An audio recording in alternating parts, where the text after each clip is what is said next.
This is another episode of Flavor in Your Ear podcast. A brand new flavor in your ear. A podcast about damn near any and every topic with no filter and zero regard for the easily offended. Everything you say upsets somebody. Please welcome the man behind the madness. The most important person with all due respect. Let's go! Your host and audio flavor maestro, My man. Marquise Edwards.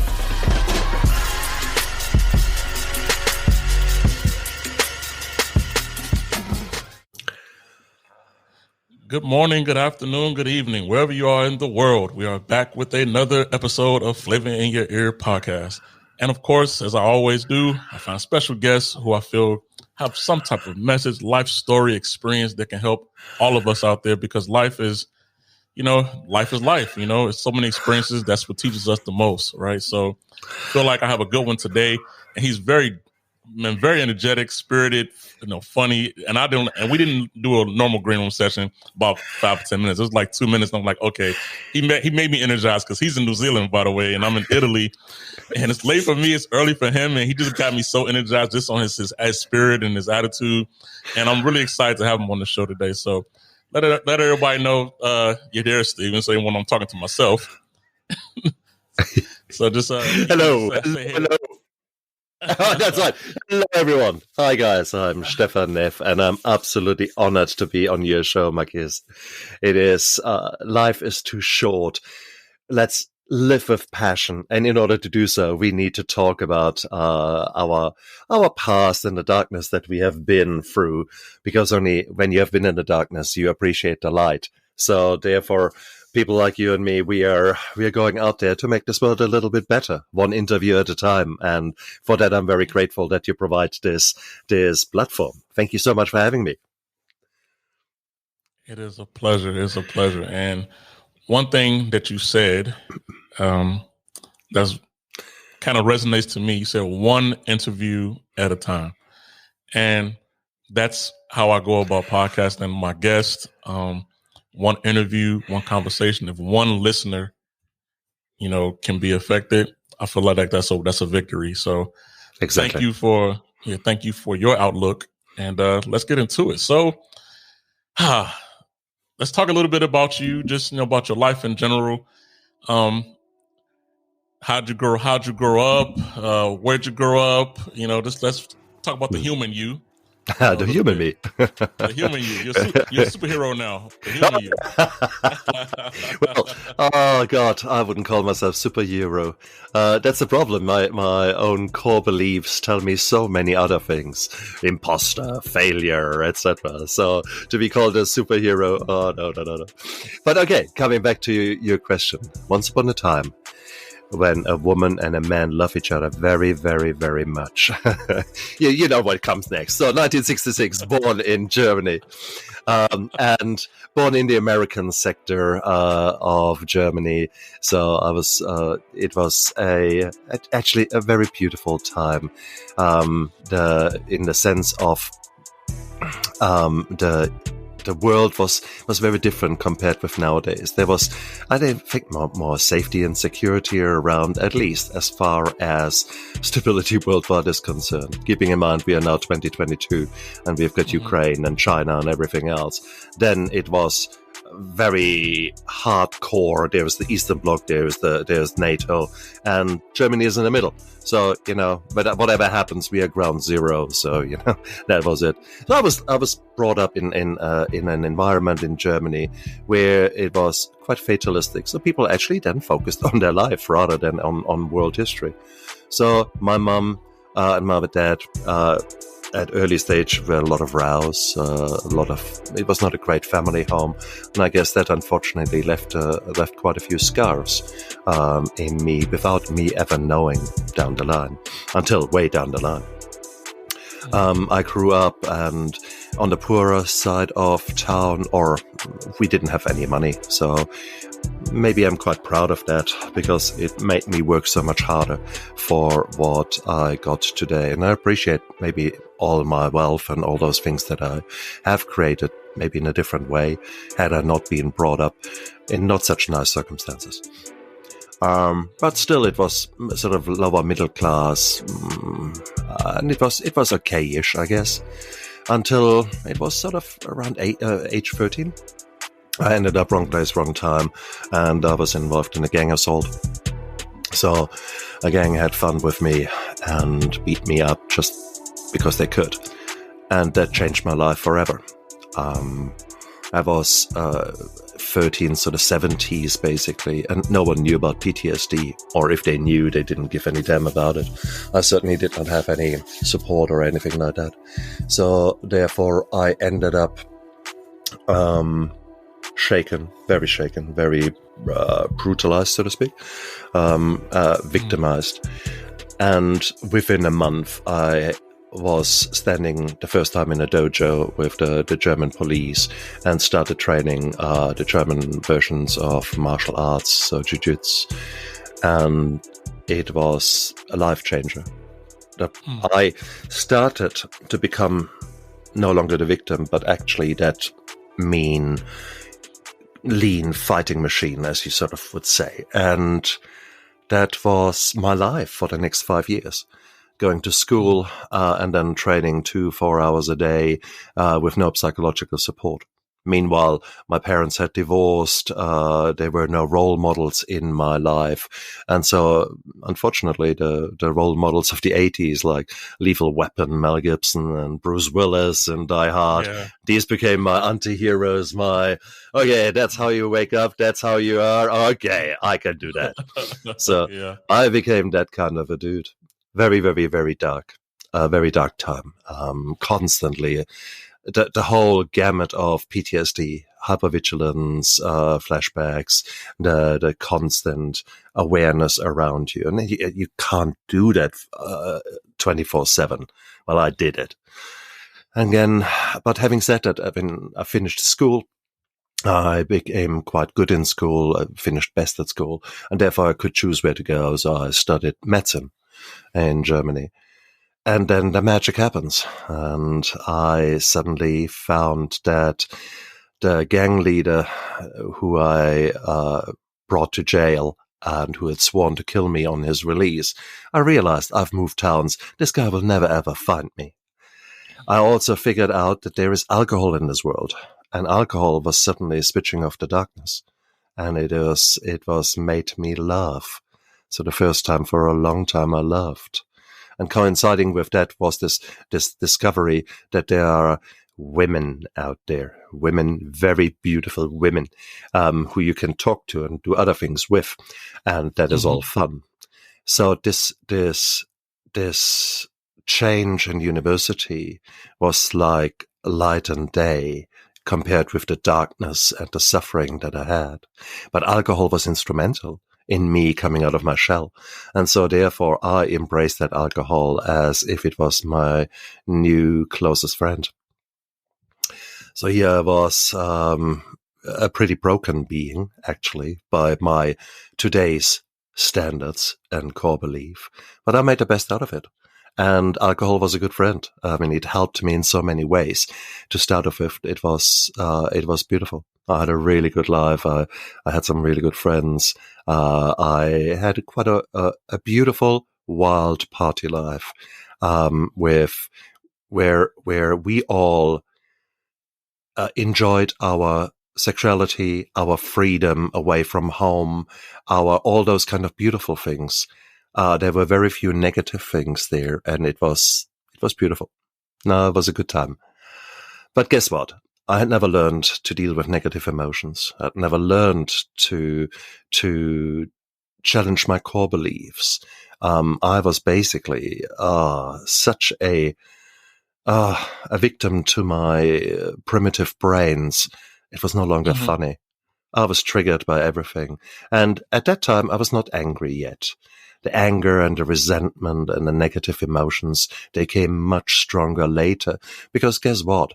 Only because you found a temporary relief of alcohol doesn't mean to say that that life does not continue to serve you shit sandwiches. And there you go, more and more trauma and more. And then when you thought you've done it all, then it brings you even a double helping of crap in your life. So maybe, in all fairness, I probably had a bit more shit happening to me than maybe other lives. But this is not a pissing contest, as I keep saying that. Trauma comes in all shapes and forms, and it is, unfortunately, so many people have not learned how to deal with trauma, maybe in a more productive way, and accept the flow-on effects of trauma, i.e. the anxiety, the waves that wash over you, or the wave of low mood that is part and parcel maybe of a trauma response, of a healthy trauma response. Yet here we are trying to push away from all those negative emotions. We are trying to combat them immediately. And in all fairness, I mean, if you look at how we get brought up in Western society, you fall over and you start crying. The first thing they shove in your mouth is something sweet. Here, have a lolly. So you immediately integrate pain and give me a sugar fix. Ooh, yeah. So pain, sugar fix. That works well. And then later, there's no sugar fix. Well, maybe pain, alcohol. Ooh, that works just as well. Oh, what a bullshit. Instead of actually a mum sitting down with the child and hugging him and say, yeah, it hurts when you scrape your knee, isn't it? But you know what? That's normal. Let's just sit together and let's actually spend some time together. I never had that response, so I always went for the quick fix. And in my case, that was the alcohol. It worked really, really well for me for a short period of time. But guess what? The trauma is not going away. Certainly not those kinds of trauma that I was exposed to. So weird times.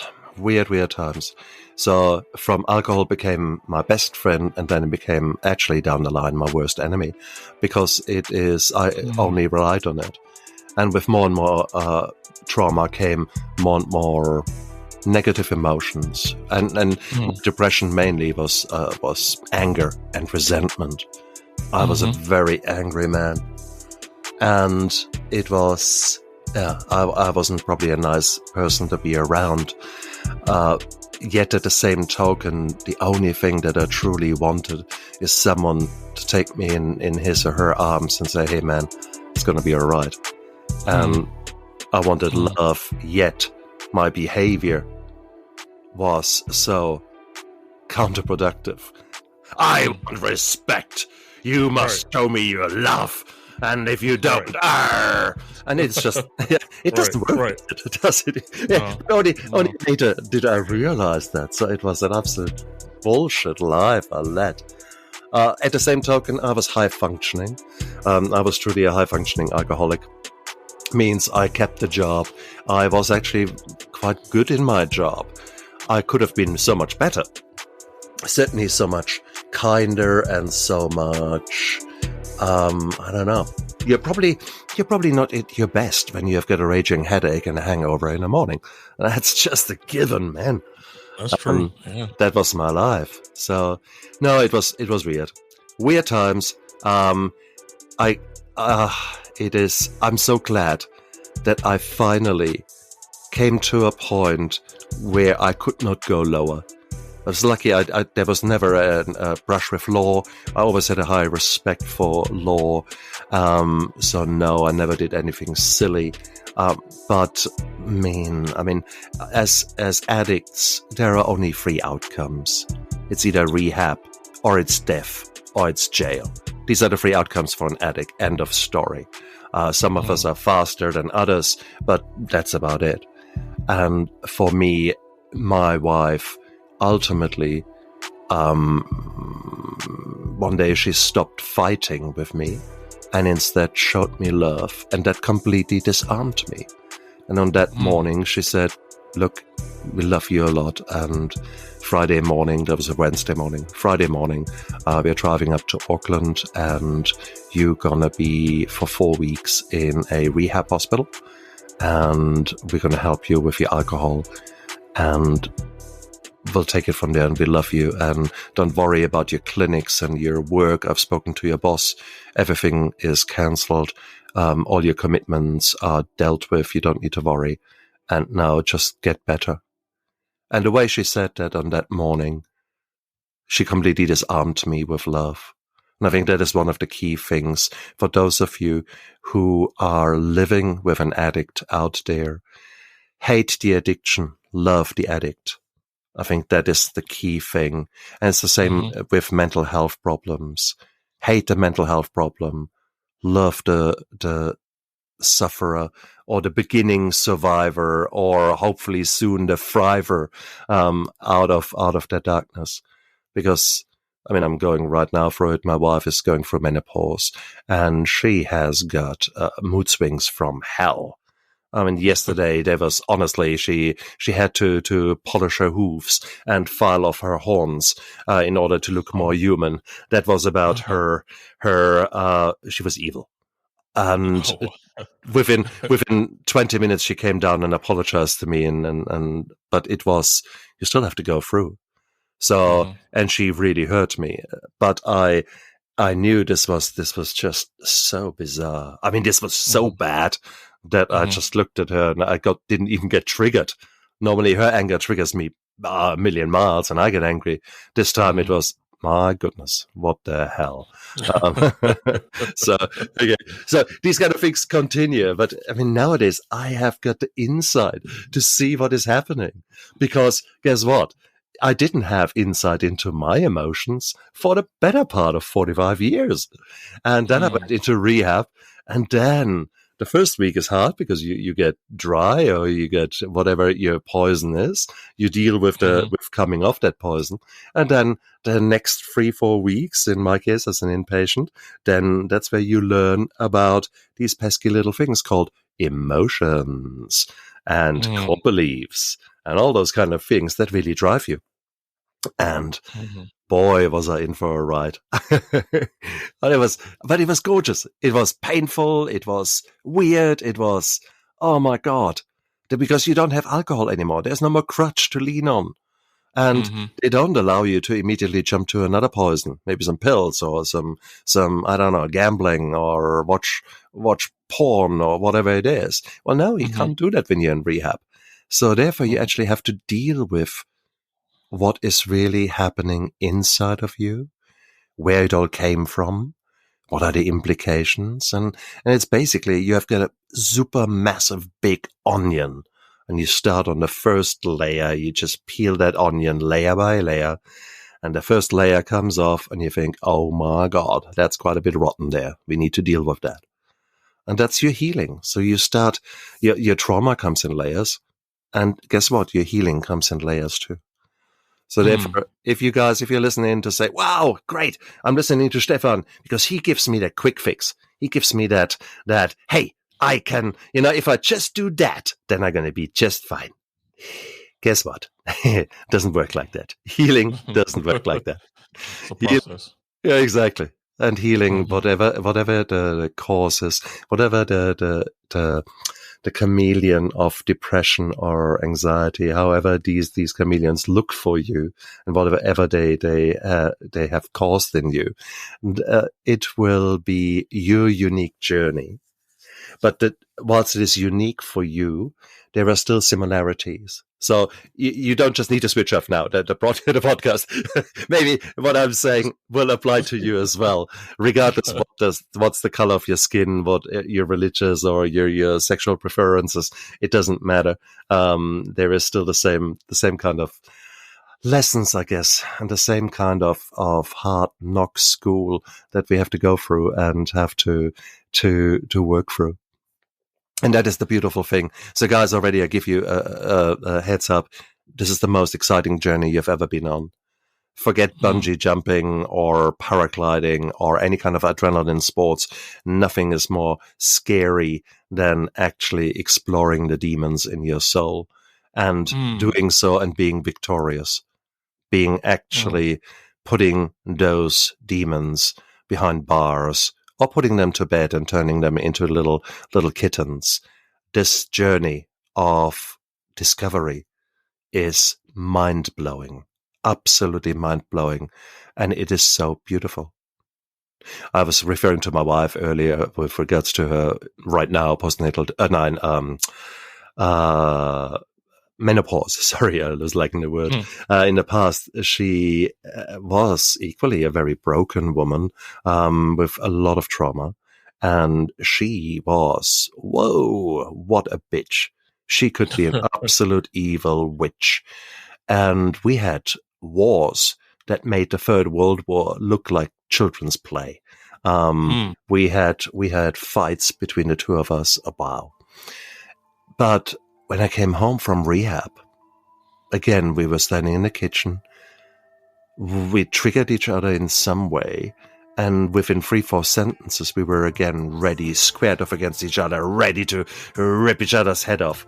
And suddenly, it was like an out-of-body experience.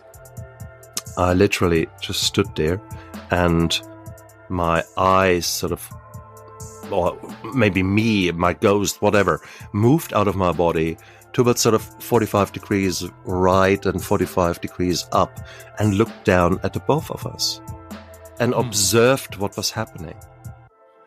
And in that moment, there was still a link between that my camera up there and my head, and I had a message, what a bullshit. What the heck? What are we doing here? And instead of keeping fighting, I just shut up, and my face must have changed, because my wife had no idea what was happening. Never had happened before. So she just looked at me stunned. And I said, look, let me just go out of the room for a moment. I'll be back shortly. And she had no clue what was happening. So I just walked out. And I don't know how long I was out. And I came back in. And we started to talk. And that had never happened before. That emotional awareness, that emotional acceptance that these, however, what was that by then, 15 years, 18 years of marriage, that we'd done so much, that we created so much trauma ourselves by the way that we hurt, like hurt animals, like that the way we behaved, it was pure reflex, but not reflex to something meaningful, but the way she rolled her eyes triggered me 100%, and still to this day, it triggers me. So sometimes when we are discussing things, I close my eyes on purpose because I don't want to get triggered. And I say, again, why do you close your eyes? Because you trigger me, but I want to hear what you're saying. So please tell me what you're saying, because it might be really good constructive criticism. Or it might be bullshit, whatever it is. I don't want to be triggered. I want to listen to you. And this kind of emotional awareness, that was beautiful.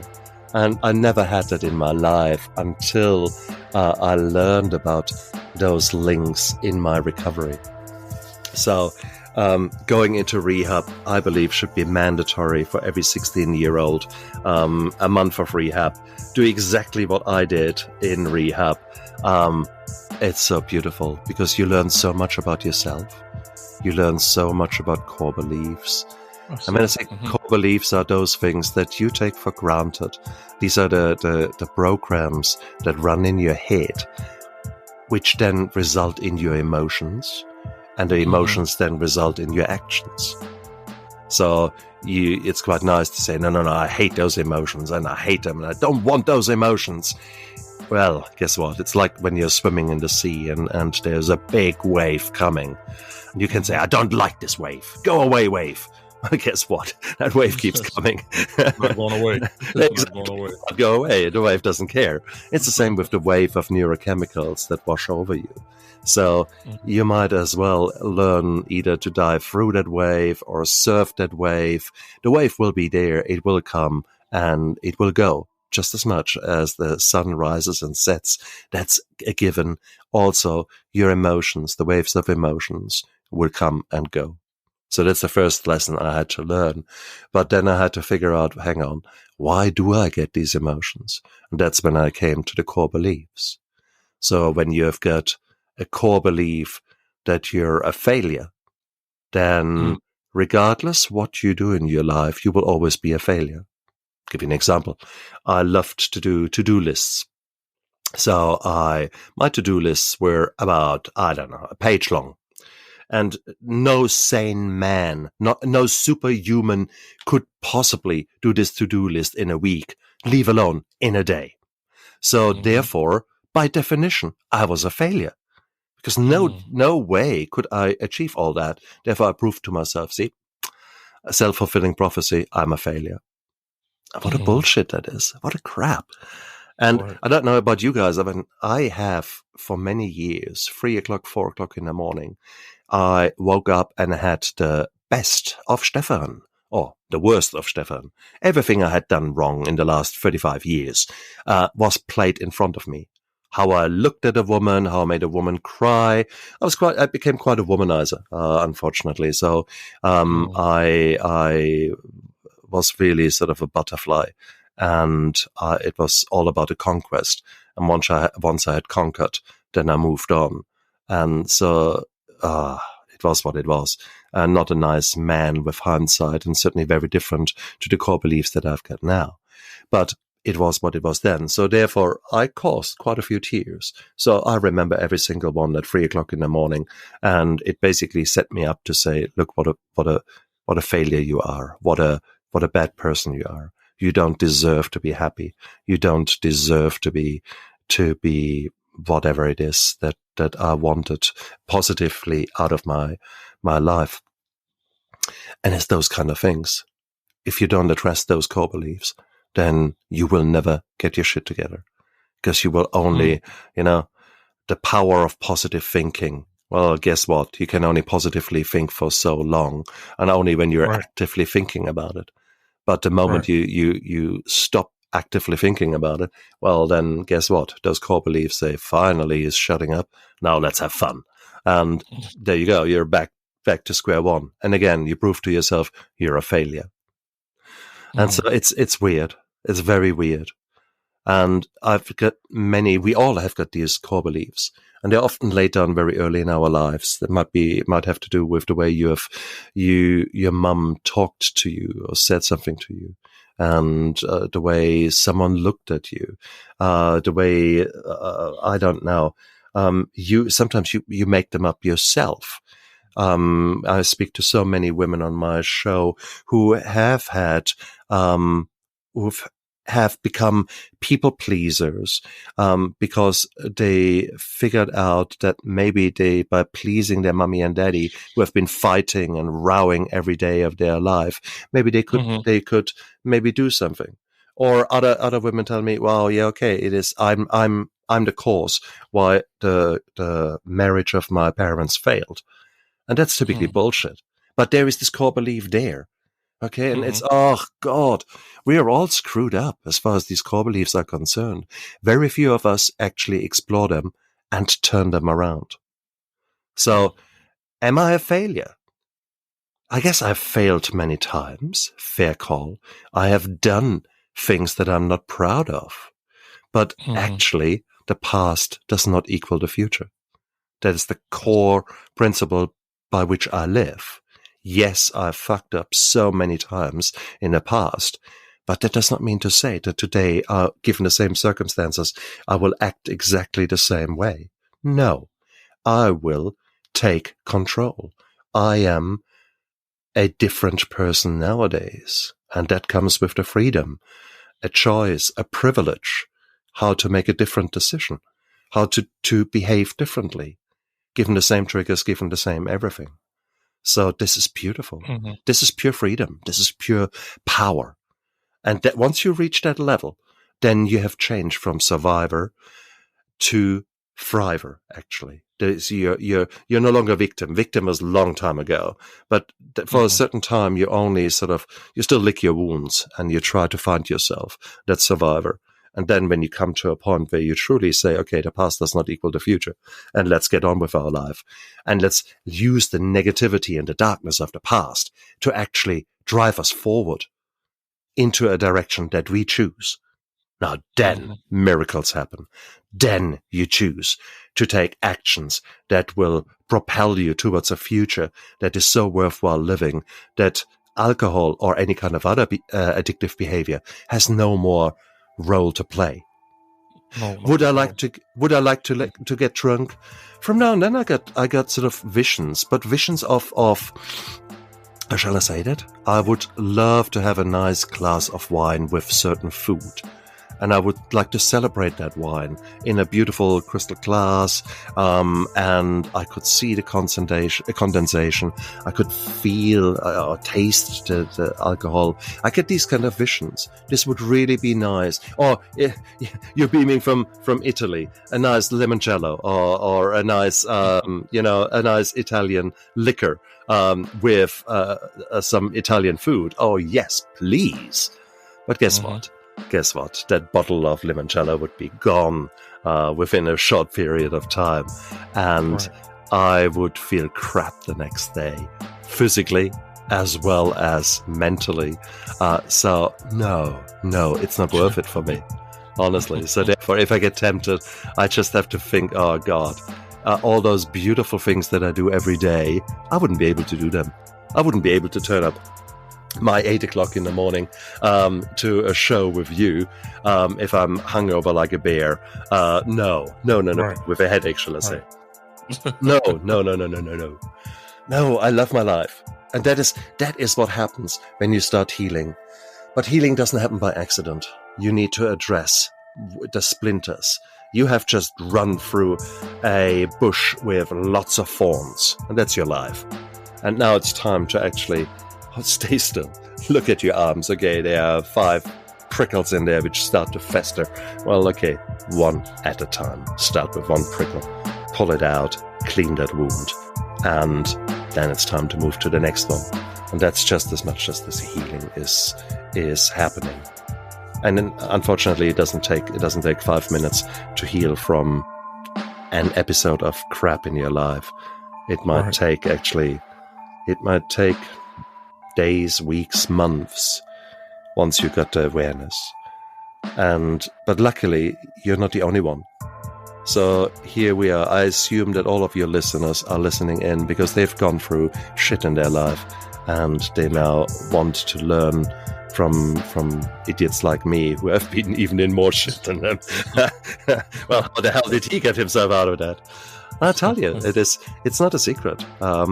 It is the opposite to mental health problems and the opposite to addiction is connection. So you have taken the first step, guys. You're listening here to Marquis, and that is the first step of connection. You're aware of your emotions. You're aware of listening to that, and that allows you to now change. In fact, you have changed already by listening to us. So congratulations, you have done the first step. So now the question is, okay, what's the next step? And that will be dependent upon your own story and your own unique combination of traumas and suffering. The next step for you might be that you actually say, wow, okay, I've been so low in my mood. I feel so crap. Maybe the next step would be that to go to a GP, to your family physician. And you don't need to open up about all your trauma, but you can say, look, I feel really, really crap and I'm sick and tired of being sick and tired. Would you mind? Can we have a talk? And very likely is he will listen or she will listen to you, and then we'll maybe run a series of blood tests to just sort of see, how is the rest of you actually ticking? And as a woman, it would not be unusual that you turn out to have lost a lot of blood due to heavy periods or whatever it is. Maybe your nutrition wasn't so great. You have got an iron deficiency anemia, and you feel crap. Your mood is low. There's no energy. Well, guess what? By actually addressing that, 3 months later, you are a new woman. Ta-da! So it had nothing to do with the need for you to do therapy or anything like that. It might have been just a very biological reason that you felt like crap. So let's rule those things out. So that might be the first step. And chances are, no, there will not be a magic cure, but you will have the calmness, the peace of mind that there is not something nasty sitting in you, and you can now move forward. Okay, there's nothing easy to fix. Or there might be something, let's fix it, and then what's next? Why am I so sad? Why am I so triggered? What is happening? And with that, you might then choose to actually change your habits a bit. I've written a book called My Steps to Sobriety. And in that, I talk about my own journey, which was facilitated by a 12-step program. But I'm not religious, so I used it as a example of a failing business. Imagine you and your close friend, you're both in the same industry. Let's say you have a restaurant, both, and your restaurant is brimming every night, and in him there's a few tumbleweeds rolling through. And one day he might come to you and say, well, hey, look, what are you doing? How can you be so successful? And I'm barely surviving. What would you do as a friend? You would probably go across and one day and just sit down as a guest and have a look at the menu, order a few things, observe what's going on, taste his food, and maybe go behind the scenes and do an in-depth inventory and look around what is happening, look at the standard operating procedures, things like that. And then you might figure out, okay, no one is ever buying half of your menu, so throw the old things out that don't serve you anymore, and then bring maybe some new things in. Give it out there a lick of paint, change the attitude of your staff. There might be things that you improve, so you put new habits into place, and then you make amends. You basically go to your key customers and to the people who often visited you and say, "Hey guys, really sorry, we dropped the ball a bit, but we are under same management, but new breath of life. And come on, check our new menu out. And if you come back, then 30% off your first main meal," or something like that. And then you suddenly get more visitors and things are going well. You put a quality assurance program in and make sure that you're heading the right way. And you keep tab on what is actually occurring. And down the line, both restaurants are busy as, and your friend will have had such a ball and says, "Wow, I've had such a learning curve. Guess what? I'm now putting a podcast out there, how to help failing restaurateurs or people who are failing in their things." Wow. So you come full circle from asking for help to providing help. What I've just described to you is a 12-step program. It makes perfect sense in the failing business. Well, that can be found in your book. Exactly right. So that's what I'm talking about. So, and that's about half of the book. Half of the book is the journey, how I got sober, and I translate the 12-step program into a language maybe that's easier to be understood, and principles that are easier to be understood, and with clear action plans and how you can basically attack each of these steps in a sensible way. But then that is only the start. That's the my steps to sobriety. But guess what? You get sober, then what? That should be a movement. I'm sober, now what? And that's where the life really begins. Because now you have an empty shell, you've got an empty canvas. This is your painting. You can design your new life the way you want to. And that's then where the cool shit happens. Because sooner or later, there will be maybe a toxic person that comes into your life, maybe in the workplace, or maybe, God forbid, in a relationship. Well, you need to recognize that, and you need to learn how to deal with these kind of things. Fantastic. So it's predictable. So just as much as you know that you probably want to have a spare tire in the car, well, you might as well have a spare tire of knowing how to deal with assholes in your life. So that might be something. Learn how to deal with assholes. Bingo. The next thing is you might actually learn a bit about nutrition. You might actually say, you know what, maybe I'm my worst enemy here because I'm actually not eating so well and my sugar fixes, they make me feel crap half an hour later. Maybe you learn a bit more about that and learn about ways where your nutrition can help you with your mood. If mood swings are an issue, maybe if you eat shit all day long, no surprise that your mood swings to high heaven and to the most brutal lows, because that's what your blood sugar does. So maybe you look at that. Maybe you look at waves of sadness, or shall I call it depression? Because 1 in 3, 1 in 4 of us will suffer depression in our lifetime. Maybe wouldn't it be good that you know a little bit more about it? So you start learning, and you learn facts and knowledge, but you also learn skills. Like, for example, if you know that you're an extremely anxious person, wouldn't it be cool if you learn ways how to switch the anxiety off? Well, that would be a superpower, okay? And I have learned such ways. Certain breathing techniques, combined with maybe self-hypnosis that you could learn, or with meditation, certain techniques that switch off the anxiety can be extremely powerful. Having said that, I mean, often enough, if I get an anxiety attack, I'll just accept it for what it is. It's a message from my body. So emotions are messages from your body. So if I get an anxiety attack, chances are I just need to think of HALT, HALT. Am I hungry, angry, lonely, tired?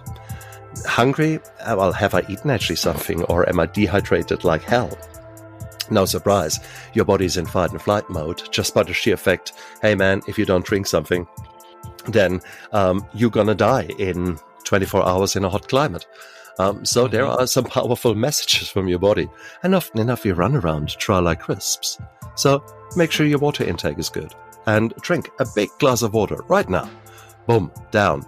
And suddenly you realize, where's this anxiety gone? And it was as simple as that. Have you eaten something? And maybe have you eaten shit, or have you actually eaten something nutritious? Would there be something that releases the blood sugar a bit more slowly and give you a bit more energy over a few hours? And that would probably be better than the muffin that is begging to be eaten in front of you.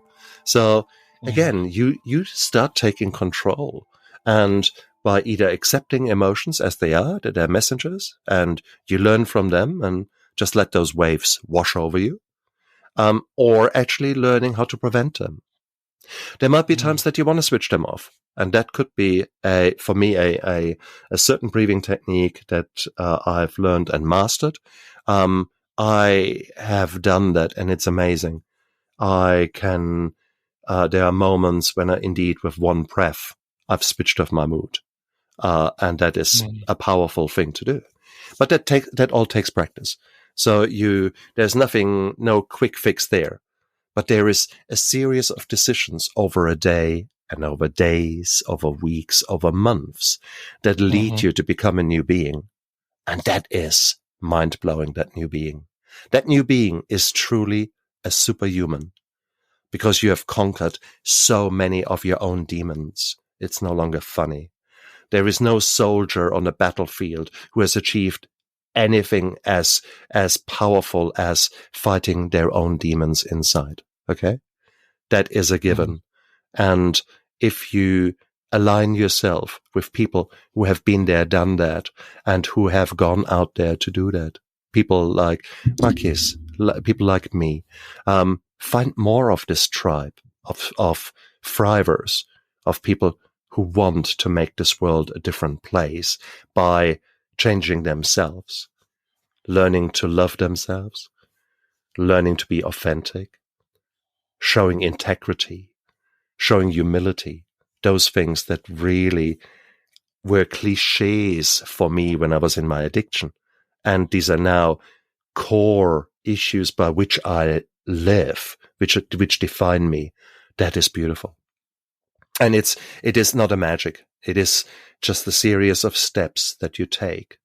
We all have got the same amount of seconds in a day, and some of us just choose to fill each day with at least a few steps that lead us towards a new us. And I invite you guys to come onto this journey. This is a journey of self-love, and it's a journey of discovery. It's a very meandering path. You never know what's around the next corner. There might be more trauma waiting, but the trauma comes for a reason. Maybe you haven't learned a lesson yet, and it's time that you relearn it. I know I was stubborn. Let me make this mistake 5 or 6 times just to be sure. Okay. All right. So yeah, in a nutshell, the past does not equal the future, guys. Come along on a ride, and I can't wait to meet the new you. It will be an amazing person. Well, that was nothing short of amazing, everything that you've been through and how you are able to transform, your experiences, bring awareness to certain areas. That all of that is a lot of experience you have there, Dr. Stephan, that I feel that a lot of people will gravitate to you because of that. I thank you so much for making your time available today to even have this conversation, because I feel like the more that we make these conversations normal, that no one feels afraid to be able to have these conversations, right? If we make them normal and everybody hears them. So he has a podcast, My Steps to Sobriety. He also has his book, My Steps to Sobriety, which everybody needs to go out and take a gander at. And you have a website as well? I have. MyStepstoSobriety.com. Having said that, with a WordPress update recently, the way I built the website, it doesn't like it. So at the moment, you get a fatal error message, and I'm working hard on behind the scenes to get my website back up. But hopefully, by the time this recording is out there, yes, guys, go there, MyStepstoSobriety.com. And you find a lot of things there, including some of the projects I'm involved in now, new books I'm writing, new adventures, so to speak. And for some of these adventures, you may wish to come along for a ride. So yes, this is a beautiful journey. And guys, get connected. If it is not with me or with Marquis, go out there and find your tribe. Find your tribe of people. Find your power team where you are the dumbest member of the team, okay? People, surround yourself with people who are displaying those virtues that you are aspiring to, that you would love to have. Find them and learn from them.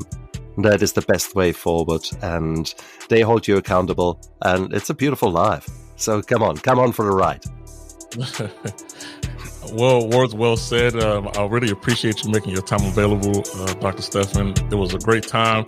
You dropped a lot of knowledge in a session, and I'm quite sure a lot of people are going to have to maybe replay it and say, oh man, but like I said, as we said in the beginning, as long as we can touch one listener out there, anybody out there, just to know, you're not alone, and that we all go through the same struggles all the time.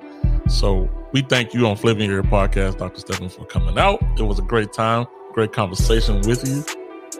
And we'll include everything, all your information in our show notes when this episode's released, so you all can go out and find more of this man, because this man is brilliant, as you all can see. He has a lot of knowledge, a lot of experience, and the only way that we won't make those errors, maybe we can learn from his mistakes. You say he made a lot of mistakes, but he's learned from them, and that's all that matters most, man. That's all that matters most. So for our young listeners, our older listeners, all of our listeners out there, go and check out Dr. Stephan. This is another great episode of Flavor in Your Ear Podcast, and we will catch you all on the next one. Peace.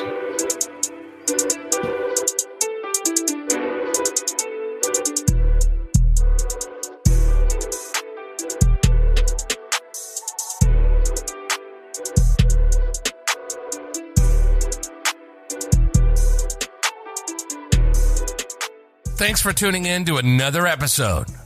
Please leave an honest review, subscribe, and share. Listen to us on all platforms. Follow us and ask questions on Twitter at Marquis Podcast Mailbag. Follow us on IG at Flavor in Your Ear Podcast. And like our Facebook page, Flavor in Your Ear Podcast. For exclusive content, info, special offers, and free entry into our monthly giveaways, send your email address to flavorinyourear247@gmail.com to join our email list. If you're anxious, we have a snippet following our next episode's topic. Peace and love.